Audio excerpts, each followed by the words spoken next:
I keep coming back to this idea of tenant independence because I genuinely think it's one of the most undervalued concepts in self-managing your rentals.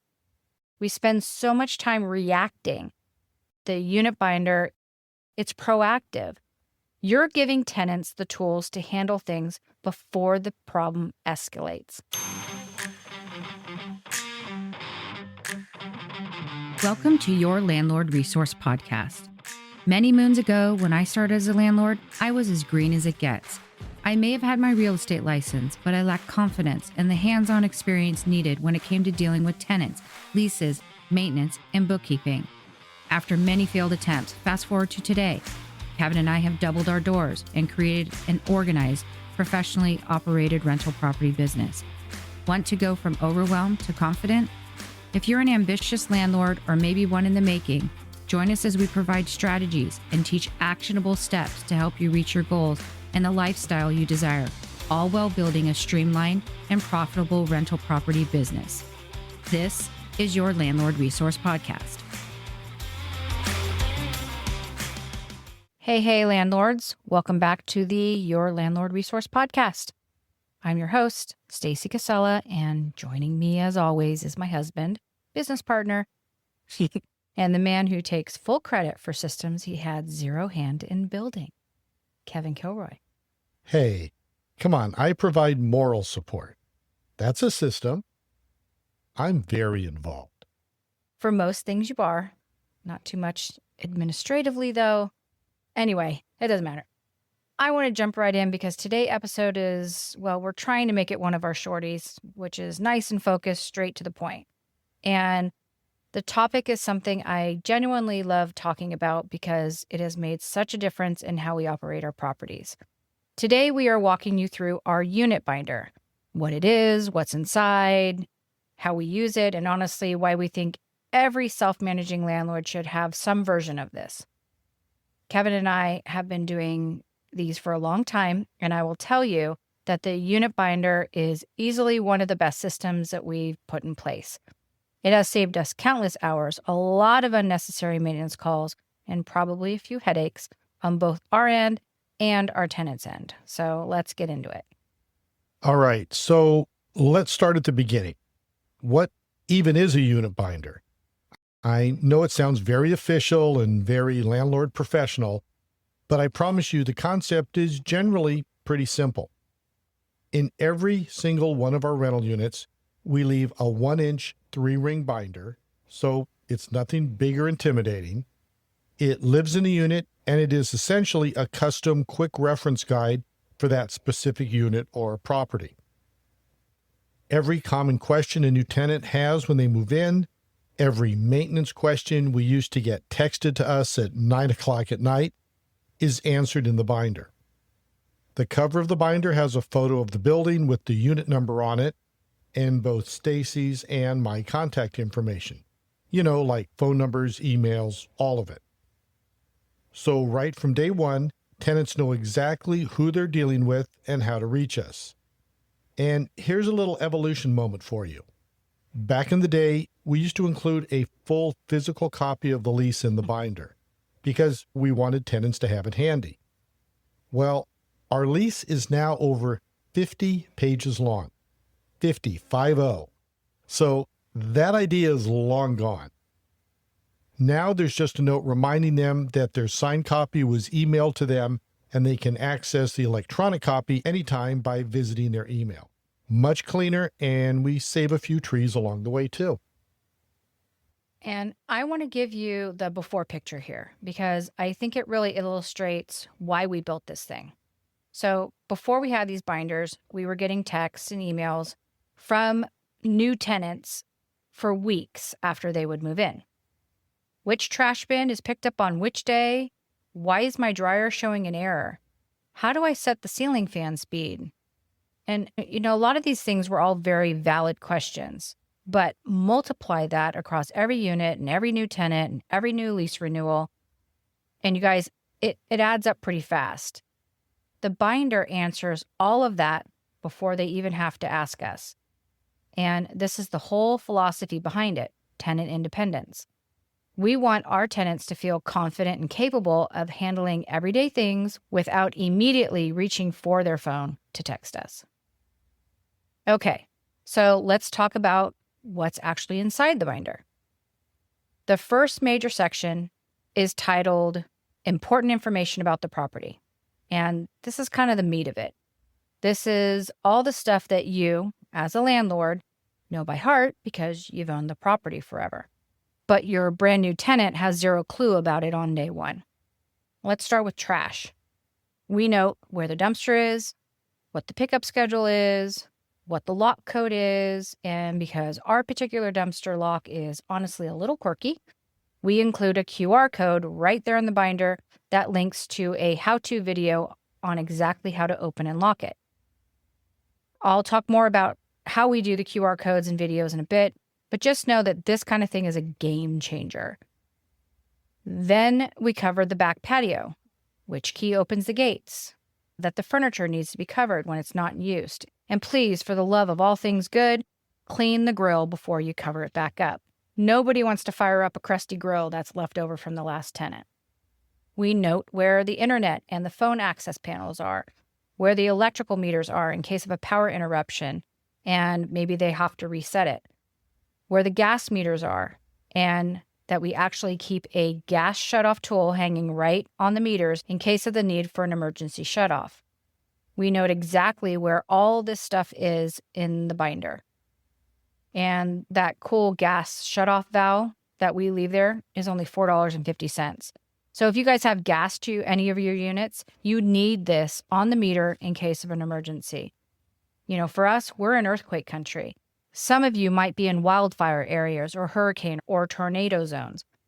Shutting that gas off can make the difference between the place blowing up to smithereens or not. And for $4.50, we kind of think that's a no-brainer. So we'll link that one in the show notes for you guys to check out. Then we get into garbage disposal care. And I kind of love this section because it's very specific and it prevents a lot of damage. We tell the tenants to only run cold water when using it because cold water keeps the motor from overheating. We tell them to run the disposal every single day that they rinse a dish because if food particles sit in the base of that disposal too long, the bottom's going to rust out and you've got a serious leak issue underneath your kitchen sink. And we've had this happen multiple times. Why do you think we have this information in the binder? Most people do not know general care of household items, much less a garbage disposal. So we leave a hex key taped inside the kitchen sink cabinet. And this is something that you can use on the bottom of a garbage disposal to clear it when the blades get jammed. We'll also link that in the show notes so you can check it out. Also, we do include a list of what cannot be put in a disposal as well. Things like artichoke leaves, onion skins, asparagus, celery, eggshells. Those are common items that are fibrous and will wrap around the blades, and it is a royal pain to clean out. And we have a list of other foods that can't go down the drain, like grease and fats and oils or starchy things like oatmeal, pasta, and rice. Oh, and coffee grounds. Between the fats solidifying and the starches and the coffee grounds creating a sludge, we are giving it our all to avoid getting those pipes clogged or backed up. And if the disposal blades get jammed, we tell them clearly, do not stick your hand in there. That is why there is a hex key under the sink. And there's a QR code in the binder linking to a video walkthrough of exactly how to clear a jammed disposal and also reset it if needed. The section also covers how to clean appliances, the sinks, the tub, the shower surrounds. And we tell them, do not use a green and yellow abrasive sponge because that scratches everything. We also address flooring because some of our units have flooring that is not waterproof. It's just water resistant, and people genuinely need to know that before they leave a wet rug sitting on it for days. Then we cover the washer and dryer care, like cleaning the lint trap after every load. You know, this is going to help reduce the fire hazard and increase the motor longevity. And recently, we started to place these acrylic plaques on the front of our dryers that remind tenants to clean the lint trap. We'll link them in the show notes. They're actually very nice. And if you have a front load washing machine, we provide a little magnetic prop to keep the door open between uses so that the rubber seal doesn't mildew. Those are very difficult and expensive to replace. Ask us how we know. Just last year, we tried to DIY that at Kids 2's duplex. Let's just say that did not go well. Water started leaking because the seal it wasn't sealing. So we had to call a professional, and that ended up being around a $250 expense for him. And that little door prop is what, like 10 or 15 bucks, right? Exactly. That's a small price to pay to keep the front loader from getting all nasty and smelling bad. We'll link that in the show notes for you guys to check out. The air filter section is one of my favorites because it's such a simple thing that makes a real difference. We give them the exact filter size for their unit and then tell them specifically where to buy it. Ace Hardware, Home Depot, Lowe's. I think they can even get them on Amazon now. And here's the deal. Our lease states that they are responsible for changing those. Do they? Very rarely. But on occasion, we will go in and one person has changed it. I know that after California had some pretty harsh wildfires in the area a few years ago, those filters were nasty, and even though they were changed only a month or two before, many of the tenants had changed them out. Filters are how the HVAC system breathes. If those filters are clogged, your mechanicals will have to work a lot harder and not be as efficient. They will eventually lead to the system failing, so we usually do change the filters twice a year when we go in for inspections. But we offer them all the information in case they are responsible enough to handle it themselves. The goal of the binder is to prevent problems before they start. That's the level we're working at. All right, continuing through the binder. We have a solid section on our keyless entry locks. All of our units use Kwikset Halo smart locks. And while they are genuinely great locks, there is one very specific thing tenants need to know about changing the batteries. If they accidentally press the wrong button while the inside panel is open, it can wipe out the entire electronic configuration, meaning the electronic or quote-unquote smart part of the lock just doesn't work, at least until one of us drives up there and resets it. So we put full step-by-step battery replacement instructions right in the binder, and a link to a video demonstration as well. We will link the Kwikset smart locks we use in the show notes. There is a learning curve to the installation, but we are very happy with them. We cover the mail and packages too. Where the building mailbox is, which key opens it, how to access the USPS parcel boxes that are used for larger package deliveries. Then we address non-USPS packages, like from UPS, FedEx, Amazon, because we've had tenants experience package theft at our properties before.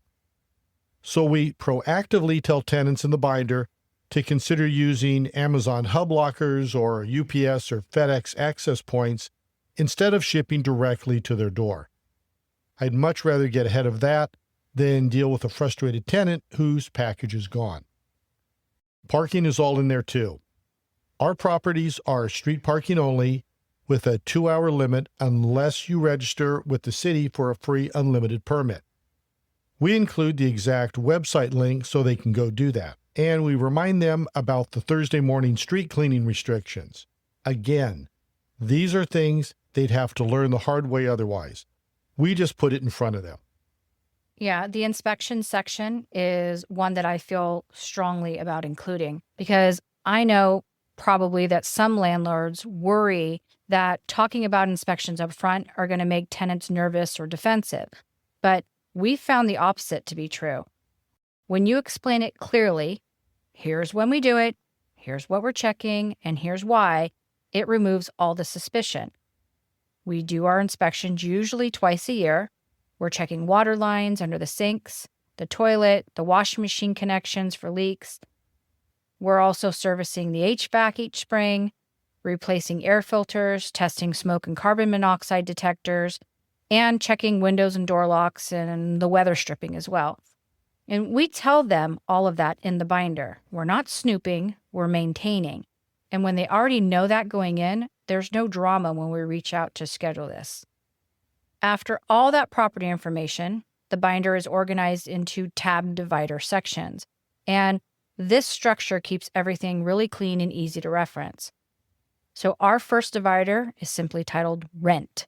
And it's the amount, when it's due, what late fees apply and when, that we use QuickBooks to send out invoices, and what to do if an invoice hasn't shown up by the 25th of the month prior to your rent being due.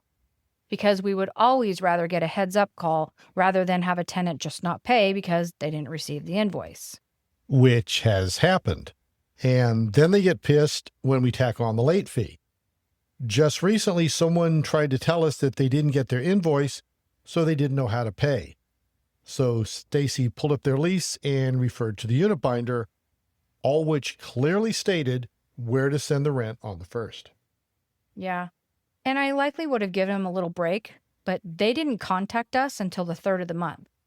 So what? You contact us on the last day before a late fee starts and expect us to start jumping on that invoice? And for clarification, this tenant's lease expired and they opted to roll into a month-to-month agreement because they're moving out of state in a few months. Well, on QuickBooks, I have a preset invoice that is delivered for the term of the lease. And when they renew or roll to month, I have to go in and reset that. Make any updates to the rental rate or charged amenities, anything that might have changed. And this one fell through the cracks. And also, their text to me on the 3rd was on a Friday night. I was not going to run home to my computer to get that invoice sent out. They had to wait till Monday. Yeah, but even when you sent it Monday, they didn't pay it until Friday. Right. And then they called and bitched me out about the late fee, which I had discounted, by the way. Just so you know, on QuickBooks, I can see exactly when an invoice has been clicked on and viewed by the tenant. So they can't come back and say that they didn't get it or it went to spam. Yes, you did. And you clicked on it here, here, and here. And then in this case, they waited 4 more days to pay it. I mean, geez, you got to be kidding me. And you called them out on that too. Damn straight I did. It's total crap to try and make me feel bad that you didn't pay your rent because you were not prompted to do so by an invoice.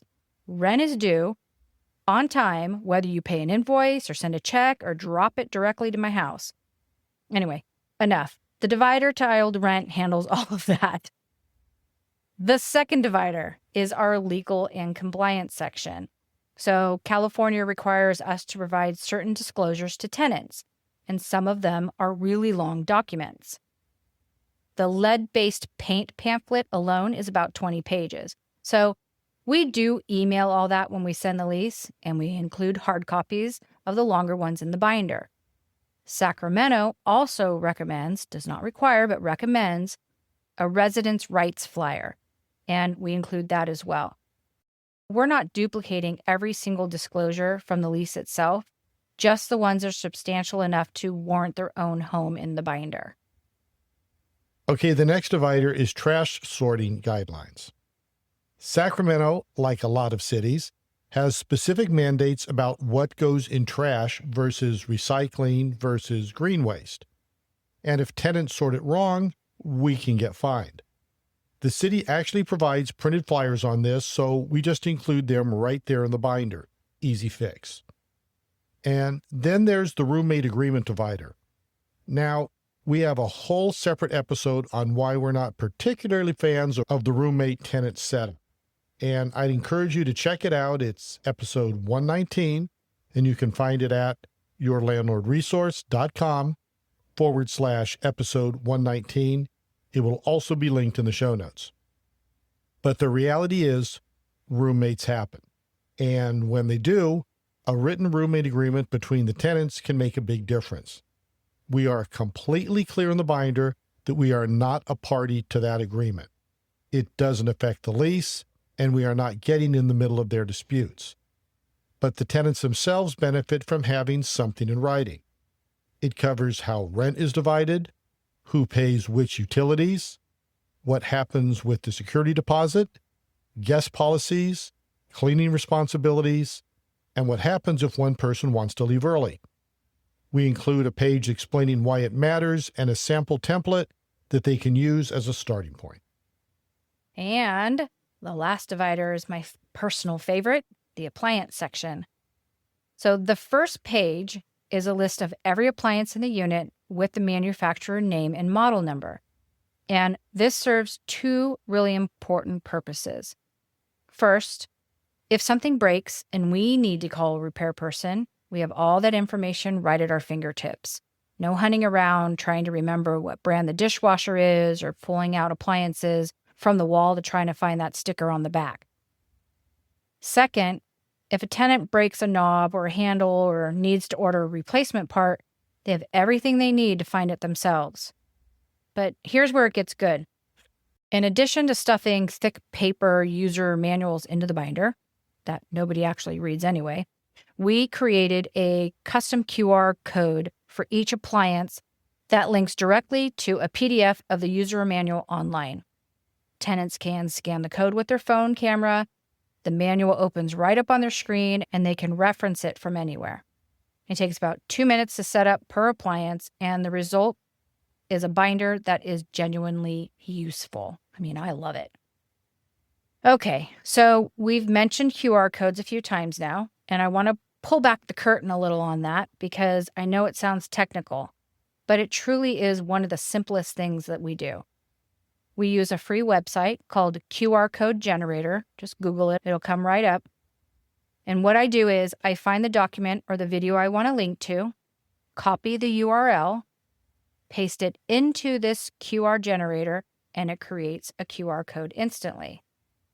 I don't do anything fancy with it, no custom colors or borders or branding, just download it as a JPEG.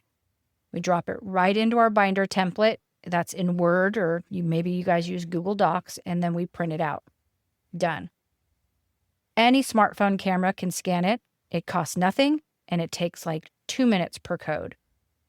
Think about the ROI on that 2 minutes. It's enormous.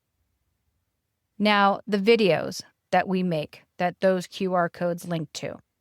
Let me explain that piece because it's a little specific. We have a YouTube channel for our LLC, and the videos we make for tenants are uploaded as unlisted. That means that they don't show up in any public search. Nobody stumbles onto them. The only way to access that video is if you have a direct link, which we either text or email to a tenant when they need it, or they can find it via using the QR code that's in the binder. So it's private to our tenants, but it doesn't require any login or special account. They just click the link or scan the code and the video plays. What kind of videos do we make? Very practical ones. So after we installed the smart locks, I filmed a quick how-to on changing the batteries the right way without wiping out the system. After we noticed tenants struggling with the garbage disposal, I filmed Kevin doing a walkthrough. He showed them, here's how to clear a jam, and here's how to reset it, and here's where that hex key is. For our midterm rental unit, we actually did a full video walkthrough of the entire property, where everything is, how to access the mailbox, the trash area, the patio, where the binder is, all of it. We send that video in their welcome email, so by the time the tenant arrives, they've already had a tour and are familiar with things. Because we're never there for their move-in day, so having that video is very important. I will say, as the person who benefits from all of this and did not build any of it, it's genuinely impressive. I don't know how the QR code works. I don't touch the YouTube channel.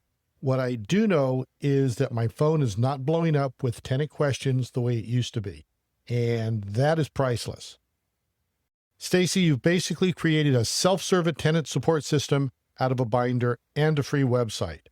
I take full credit for encouraging you. Yeah, he absolutely did not encourage me, but thank you, honey. All right, so now let's be honest about something. That binder that we create is not sitting on the kitchen counter next to the tenants' cookbooks. It's somewhere in the unit, and tenants do forget that it exists. And this is completely normal and totally fine because we have a system for that too. When a tenant texts us something like, hey, the garbage disposal's acting funny, which used to mean we'd either go over there or send Jim, our maintenance guy, out to take a look. Now I just respond with the link to the troubleshooting video. That's literally it. And 90% of the time, 20 minutes later, I get back a text that says something like, oh my gosh, I did it. That video was so helpful. And that moment, that's the whole point. That's when doing some hard work up front really pays off, literally and figuratively. Think about what I just described. The tenant solved their own problem. They feel capable and confident, maybe a little proud of themselves, honestly. We didn't have to drive an hour and a half to Sacramento. Jim didn't have to bill us for a service call on something that wasn't broken. Everybody wins. And I keep coming back to this idea of tenant independence because I genuinely think it's one of the most undervalued concepts in self-managing your rentals. We spend so much time reacting. The binder, the QR codes, the videos, all of it, it's proactive. You're giving tenants the tools to handle things before the problem escalates.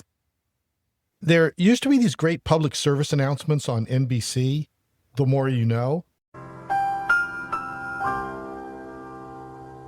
There it is. A little shooting star, a quick message, boom. And I keep thinking that is basically the unit binder in a nutshell. The more you share with your tenants about how their home works, how to use the appliances, how to avoid common issues, who to call and when, the less guessing they're going to do. And you really, really do not want them guessing, because guessing turns into a garbage disposal with a hand in it, or a dryer that's been running with a full lint trap for 2 months, or a lock that's been completely wiped out because someone pushed the wrong button. Knowledge prevents problems, and problems are expensive in time, in money, and in the landlord-tenant relationship. Having a unit binder protects all three. Okay, landlords, that is what is in our binder. And we hope what you're taking away from today isn't just a content checklist, although please, steal the content. That's why we do this. But it's really the mindset behind it. The binder exists to make your tenants more independent, to cut down on the number of calls and texts that you're fielding, to prevent maintenance issues before they become expensive, and to make your tenants feel like they're living in a professionally run property, because they are, and that matters. If you want to build one of these for your own rentals, start simple. Think about the top 10 questions that you get from new tenants, or something that you might be going over when you're doing a walkthrough with them. If they're responsible for doing any maintenance or landscaping or anything like that, and you have a checklist, put that in the binder. If you have tools for them to use to do certain things in a storage shed or a garage, put that in the binder. If there are any locks or anything on your property that might be kind of tricky to use, put it in the binder. Organize the material and put it behind a tab in the binder. And if you want to add QR codes and videos down the road, I promise it's easier than it sounds, and it's very, very rewarding. And if you have questions or you want to share what's in your own welcome binder, we really want to hear from you. Find us on social media, shoot us an email, or text the number in our show notes. We would also love it if you would leave us a review wherever you listen to our podcast. We actually do read every single one, even the not so nice ones.